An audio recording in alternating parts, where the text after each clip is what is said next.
This is a CBS News special report. I'm Tony Dokoupil in New York, and we are going to take you in a moment to the White House, where President Joe Biden is expected to address the nation from the Rose Garden, making what would be his first public comment since the presidential election, an election where, of course, his predecessor, Donald Trump, defeated his would-be successor, Vice President Kamala Harris. And in fact, there is the president. Let's listen in. Thank you. Please. Thank you. It's good to see you all. Particularly good to see my granddaughter sitting in the front row here. Hi, Finn. How are you, honey? For over 200 years, America has carried on the greatest experiment in self-government in the history of the world. And that's not hyperbole. That's a fact. We're the people. The people vote and choose their own leaders, and they do it peacefully. And we're in a democracy. The will of the people always prevails. Yesterday, I spoke with President-elect Trump to congratulate him on his victory, and I assured him that I'd direct my entire administration to work with his team to ensure a peaceful and orderly transition. That's what the American people deserve. Yesterday, I also spoke with Vice President Harris. She's been a partner and a public servant. She ran an inspiring campaign, and everyone got to see something that I learned early on to respect so much, her character. She has a backbone like a ramrod. She has great character, true character. She gave her whole heart and effort, and she and her entire team should be proud of the campaign they ran.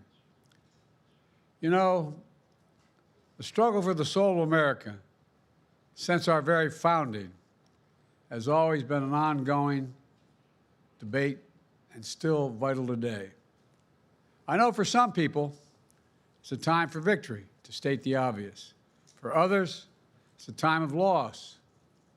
Campaigns are contests of competing visions. The country chooses one or the other. We accept the choice the country made. I've said many times, you can't love your country only when you win. You can't love your neighbor only when you agree.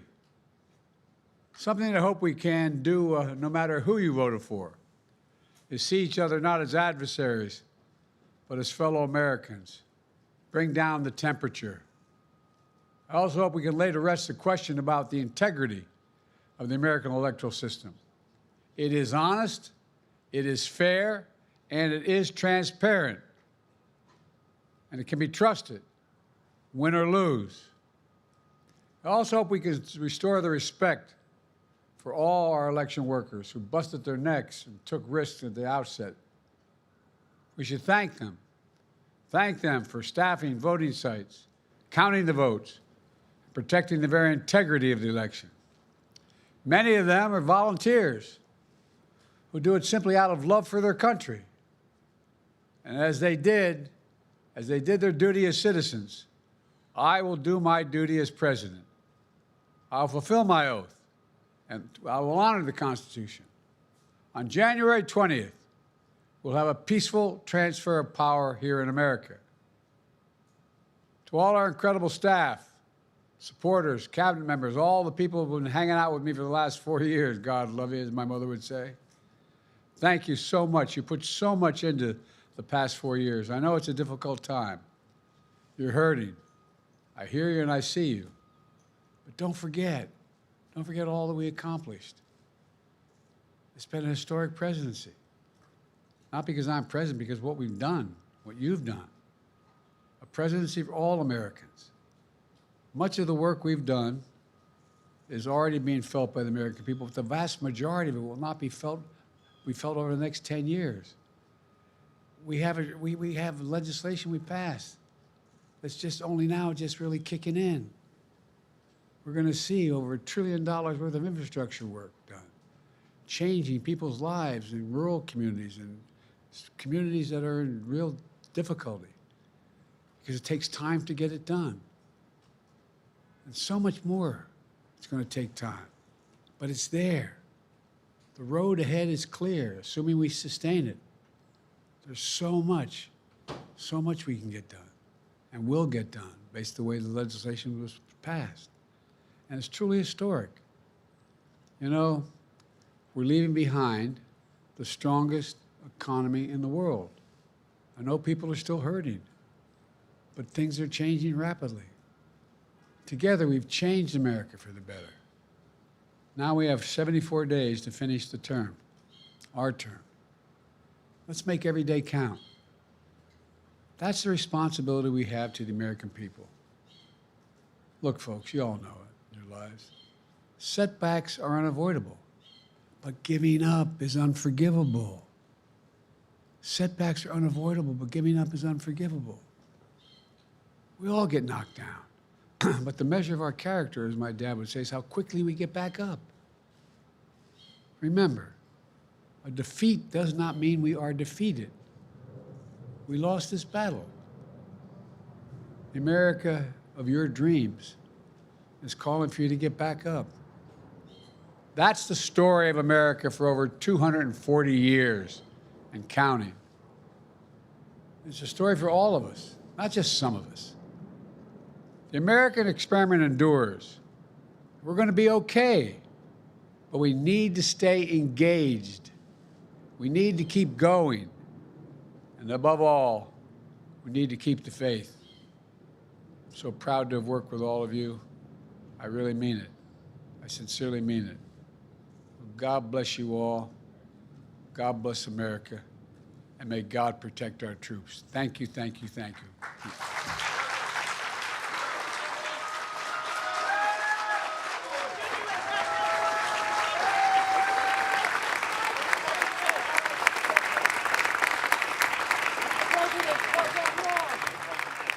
President Joe Biden, about a 6-minute address there in the Rose Garden, his first public comments since the re-election of Donald Trump to a second term in the White House. 74 days left in the Biden administration. He said he will fulfill his oath and honor the Constitution, promising a peaceful transfer of power. And as we go to Nancy Cordes, who's at the White House and has been watching along with us, a note of poetry there as well to Democrats and to voters for the would have been the Harris administration. America is the America of your dreams is calling on you to get back up. That line stuck out to me, Nancy. What stood out to you?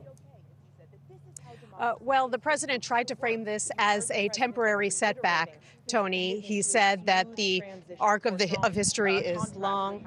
He argued that, this is an ongoing struggle for the heart of the American people. But I have to tell you, there are a lot of Democrats who view this as much more than a setback. Republicans are coming in to take control of the House, the Senate, and the White House. We're still waiting for final confirmation of the House, but that's the way it looks right now. And there is a lot of soul searching going on among Democrats right now about what exactly led to this loss and how they put the party back together now. And a lot of that frustration, Tony, is pointed squarely at the president. Questions about why he chose to run for re-election, why he chose to drop out so close to Election Day, giving his vice president, who was not here in the Rose Garden today, just a few months to go from a standing start to running a massive nationwide campaign to try to familiarize the American people with her and try to differentiate herself in that short time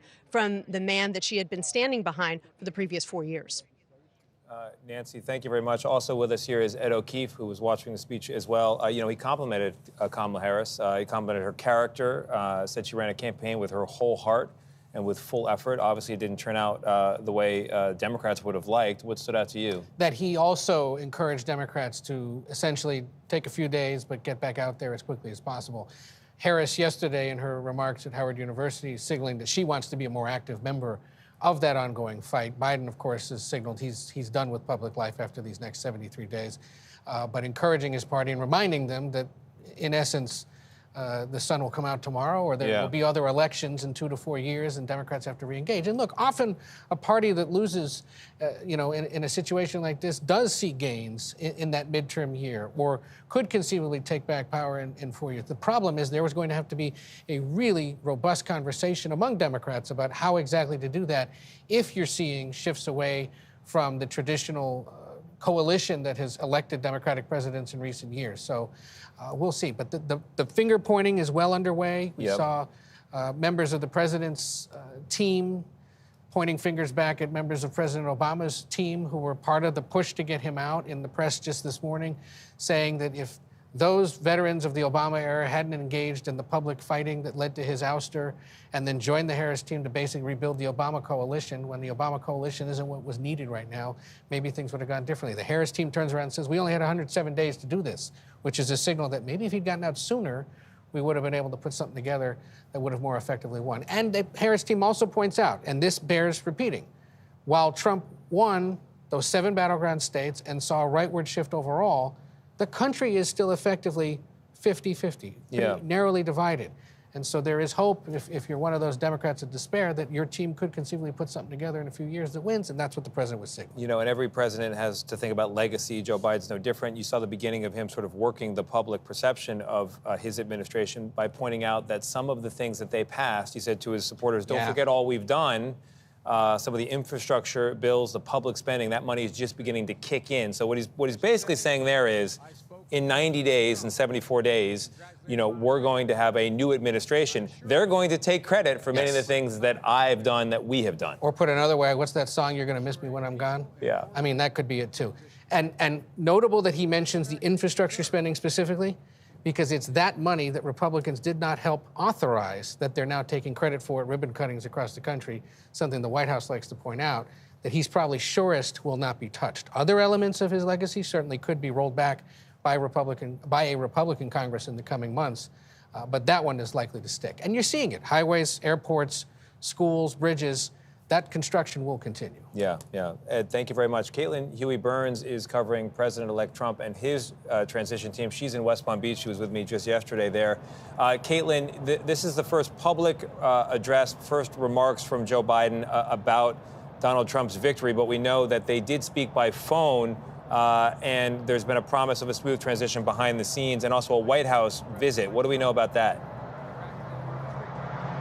That's right, Tony. The Trump team has said that Biden called him yesterday and they talked about making a smooth transition of power. And the Biden administration offered an invitation to the now president-elect Donald Trump to come to the White House and meet with the president. And the Trump team says they are gladly going to take him up on that offer and they hope to meet soon. We don't know exactly when that will be, but that conversation has taken place. Meanwhile, here in West Palm Beach, the transition is well underway. People on his transition team are fast at work, and the former president, now president-elect, is taking lots and lots of calls from his resort on Mar-a-Lago, including from foreign leaders. He had conversations yesterday with Emmanuel Macron, the president of France, and also, notably, the president of Ukraine, Zelensky. So that is happening here. But notably, Tony, as we're hearing from the president and thinking about what a President Trump administration would look like, remember, this is a former president who pledged to unravel as much as he could of the accomplishments, perceived accomplishments of the Biden administration, particularly on immigration. So look for perhaps many executive orders on day one as this team gets ready to build out a government. That is what we are looking for in the next few days here. Decisions about who Trump will pick for his cabinet and to start unraveling Biden policies that they hope to start 75 days from now. Caitlin, thank you very much. Something else, Ed, that will start 75 days from now and really has already begun is when you have a transition of power, you immediately have resistance to that new power. That will come in many forms. Democratic governors is one of them. What is your reporting on that? We've seen this already now in the last 48 hours or so. Even here in New York, for example, the governor and attorney general making clear to residents of the state that they will work to ensure that their rights and protections are solidified at least by state law. We know of other blue state or Democratic governors, especially in the Midwest and the Southwest, who are banding together to look at various policy that may need to be either fortified or clarified or done in a way to resist whatever changes could be coming when it comes to health and vaccine requirements, when it comes to women's reproductive health, when it comes to environmental regulations, given recent Supreme Court changes, how certain industries are regulated and will be able to be regulated into the future. So what's telling is that a lot of these governors anticipated this earlier this year, realizing at the time when President Biden was still running that Trump very well could win.